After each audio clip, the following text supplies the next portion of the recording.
Health and wellness highlights के एक और ताज़ा तरीन एपिसोड में आपका स्वागत है। मैं हूं रविंद्र सोनी, मैं एक जर्नलिस्ट हूं और आपके लिए हेल्थ और वेलनेस से जुड़े हुए अपडेट्स लेकर आता हूं। तो चलिए शुरू करते हैं आज की अपडेट्स।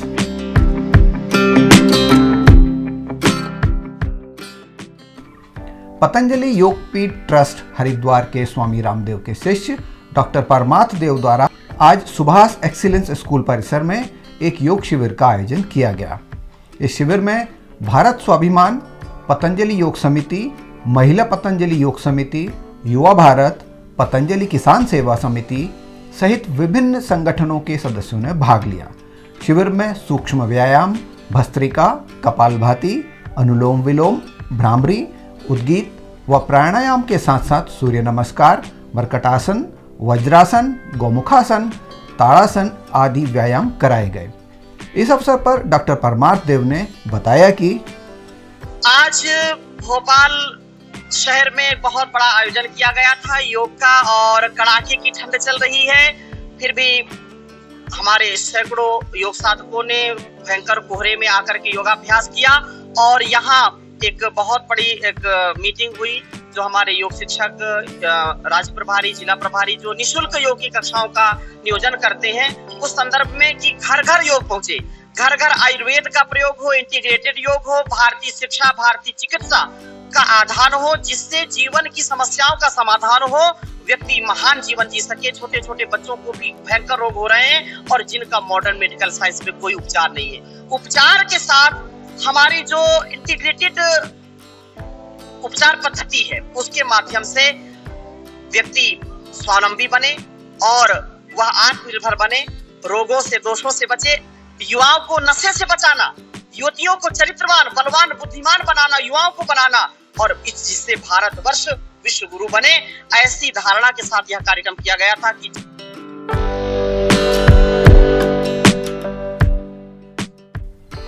अगला अपडेट एम्स भोपाल से है। एम्स भोपाल में आज प्रदेश सरकार के सहयोग से अज्ञात मूल के एक्यूट अनडिफरेंशिएटेड फीवर पायरेक्सिया के लिए एल्गोरिदम आधारित इंटरवेंशनल दृष्टिकोण पर एक दिवसीय कार्यशाला का आयोजन किया गया।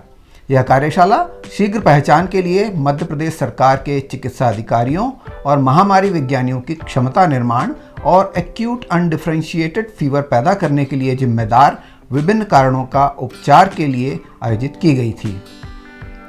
कार्यशाला का उद्घाटन एम्स भोपाल के कार्यपालक निदेशक और CEO professor doctor Ajay Singh ने डॉक्टर योगेश कुमार, उपनिदेशक IHIP DHS और शैलेंद्र कुमार सिंह, राज्य कीट विज्ञानी MP की उपस्थिति में किया गया।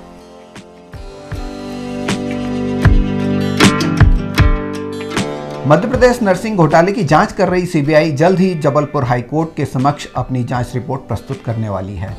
प्राप्त जानकारी के अनुसार 17 जनवरी को रिपोर्ट को कोर्ट में पेश किया जाएगा। इस रिपोर्ट के बाद ही घोटाले में फंसे 364 कॉलेजों का भविष्य तय होगा।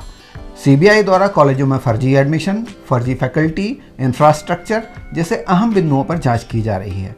यदि जांच रिपोर्ट में नर्सिंग कॉलेज इन बिंदुओं पर खरे नहीं उतरे तो इनकी मान्यता जाना लगभग तय माना जा रहा है। हाईकोर्ट में 4 जनवरी को हुई सुनवाई के दौरान CBI ने अंतिम जांच रिपोर्ट प्रस्तुत करने के लिए अदालत से 1 महीने का समय मांगा था, लेकिन हाईकोर्ट ने CBI को केवल 15 दिन का ही समय दिया था। उल्लेखनीय है कि ग्वालियर के दिलीप शर्मा द्वारा दायर की गई जनहित याचिका पर यह मामला चल रहा है।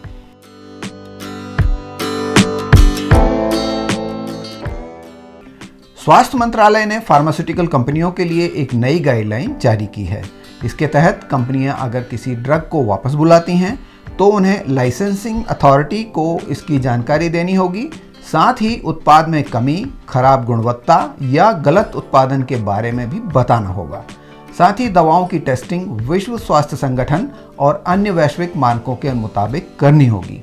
सरकार की ओर से गत 28 दिसंबर को जारी एक अधिसूचना में कंपनियों को यह निर्देश दिया है। नोटिफिकेशन में कहा गया है कि बड़ी फार्मा कंपनियों को 1 साल में इन चिंताओं का जवाब देना होगा।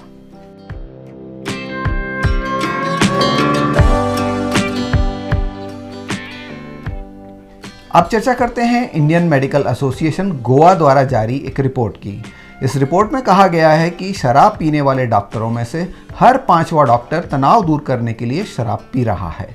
रिपोर्ट में यह भी कहा गया है कि गोवा में 12 से 15% डॉक्टर इतनी शराब पी रहे हैं जो उनकी मानसिक और शारीरिक स्वास्थ्य को नुकसान पहुंचा सकती है।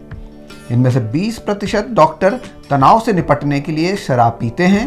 42% से ज़्यादा डॉक्टर काम के तनाव, थकान, वर्क लाइफ का असंतुलन, प्रशासनिक दबाव, मौत और दर्द को नज़दीक से देखने और भावनात्मक बोझ से परेशान हैं। साथ ही रिपोर्ट में यह भी कहा गया है कि 28% डॉक्टर डिप्रेशन और 15% चिंता में हैं। यह भी बताया गया है कि 42% फिजिशियन डिप्रेशन और एंजाइटी में हैं। दरअसल डॉक्टर इतने ज़्यादा दबाव में हैं और मानसिक परेशानियों से गुजर रहे हैं कि आम लोगों के मुकाबले डॉक्टरों में आत्महत्या करने की टेंडेंसी ज़्यादा हो गई है।